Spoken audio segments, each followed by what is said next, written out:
किसान भाइयों नमस्कार। मैं अजय प्रसाद सभी किसान भाइयों का प्याज मंडी भाव यूट्यूब चैनल पर बहुत बहुत स्वागत है। आज के इस वीडियो में काफ़ी महत्वपूर्ण जानकारी मैं इस वीडियो के माध्यम से देने जा रहा हूं। सभी किसान भाइयों व्यापारी भाइयों से अपील है, इस वीडियो को अंत तक जरूर देखें। किसान भाइयों साथ ही आपको निर्यात की भी बात करेंगे कि कल बांग्लादेश को कितना गाड़ी प्याज का एक्सपोर्ट किया गया है, क्योंकि जैसा कि मैंने आपको पहले रिपोर्ट दी थी कि बांग्लादेश को 25 जुलाई से और अगस्त से कहीं ना कहीं एक्सपोर्ट धीरे धीरे करके बढ़ोतरी होना शुरू हो जाएगी। और किसान भाइयों कल लगभग बांग्लादेश को टोटल 125 गाड़ी प्याज का एक्सपोर्ट किया गया है। अगर मैं बात करूं कहां कहां से कितना प्याज गया है, तो कल गोजदांगा बॉर्डर से लगभग 59 यानी 60 गाड़ी प्याज का एक्सपोर्ट किया गया है और 25 गाड़ी बैलेंस रहा। वहीं अगर बात करें महंदीपुर बॉर्डर की, तो महंदीपुर बॉर्डर से कल लगभग 66 गाड़ी प्याज का एक्सपोर्ट किया गया है। साथ ही किसान भाइयों 10 गाड़ी का बैलेंस देखने को मिला है। अगर इन दो बॉर्डरों की बात करें तो दोनों को मिला करके कल बांग्लादेश को 125 गाड़ी प्याज का एक्सपोर्ट किया गया है। और आने वाले दिनों में ये जो निर्यात है उसकी संख्या में हमें काफ़ी ज़्यादा बढ़ोतरी देखने को मिलेगी। इस समय भी केंद्रीय सरकार ने जो प्याज पर 40% ड्यूटी लगाई थी उसको अब तक भी नहीं हटाया गया है। लेकिन मैंने आपको पहले ही बताया था, अगर बांग्लादेश को प्याज की ज़रूरत पड़ेगी, क्यों ना 100% भी टैक्स लग जाए, फिर भी बांग्लादेश भारत से ही प्याज खरीदेगा। क्योंकि भारत की जो क्वालिटी है, भारत की जो प्याज की स्वाद है, वो उनको अन्य देशों के प्याज में नहीं मिलता है। और बांग्लादेशियों को भारत का प्याज ही भाता है। इस कारण से भारतीय प्याज की डिमांड बांग्लादेश में बनी रहेगी।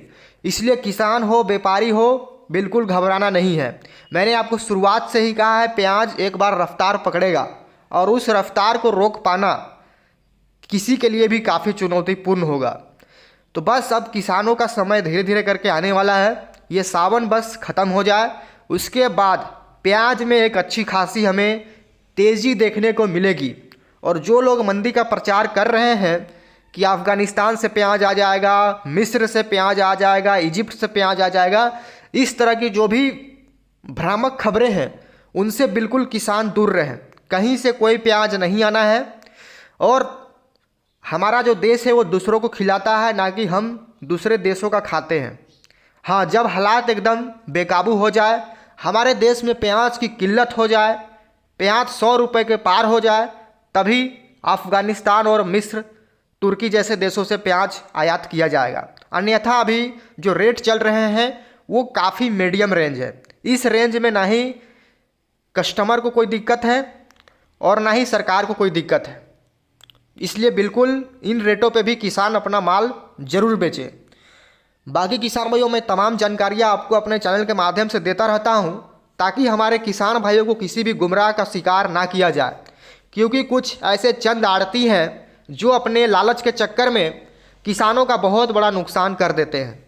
ऐसी गलत फर्जी खबरें फैलाते हैं मार्केट में, जिससे कि किसान बिल्कुल घबरा कर अफरा तफरी में अपना माल बेचने लगते हैं और फिर भाव में हमें काफ़ी गिरावट देखने को मिलती है, जिसका खामियाजा सिर्फ और सिर्फ किसान को और व्यापारी को भुगतना पड़ता है।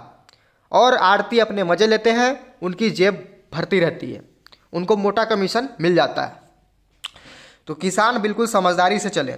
अब किसान भाइयों थोड़ी मैं आपको बॉर्डर के भाव भी बता देता हूँ। इस समय जो एमपी का प्याज है वो 57 रुपये से लेके 60 रुपये किलो बिका है। ये मैं आपको भारतीय रुपए में बता रहा हूँ। बांग्लादेश में टाका चलता है, एक टाका में 75 पैसा। बाकी जो नासिक जो महाराष्ट्र का प्याज है वो भी 60 रुपये से 62 रुपये पर किलो तक बिका है। वही जो नगर का प्याज है वो 61 रुपये किलो में एक्सपोर्ट किया गया है, जो कि काफ़ी बढ़िया भाव है।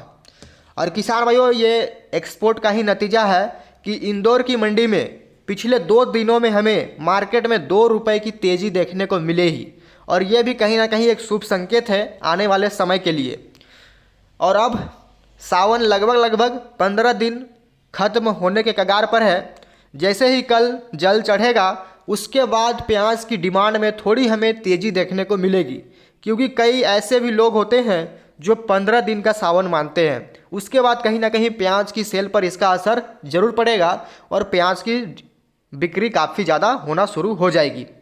और जैसे ही 15 दिन और ख़त्म होते हैं सावन, यानी पूरी सावन ख़त्म होगी, उसके बाद तो फिर किसानों के दिन आने वाले हैं।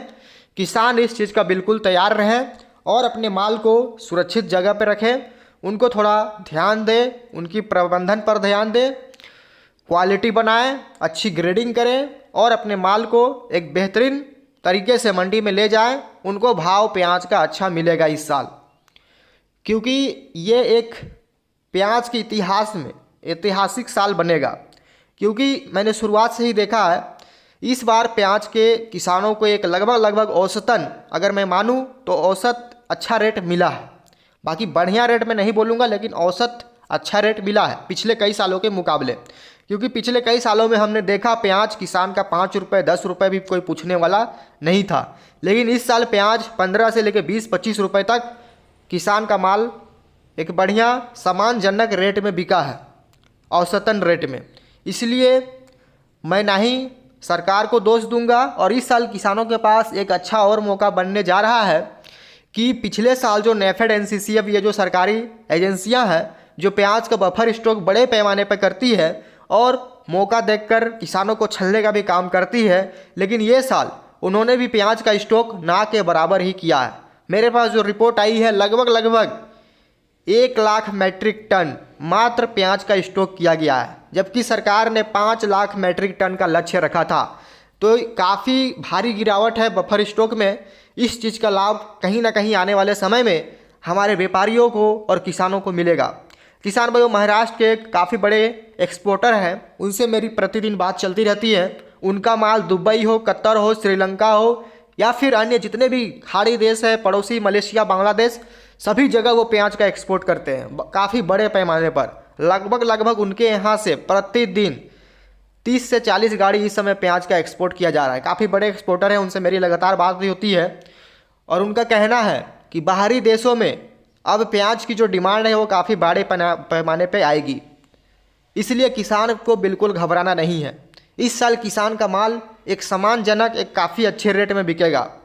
बाकी किसान भाइयों, अगर वीडियो अच्छा लगा हो तो वीडियो को लाइक जरूर करें, चैनल पर नया चैनल को सब्सक्राइब कर ले, साथ में घंटी का बटन को अवश्य दबाएं इस तरह की जानकारी के लिए।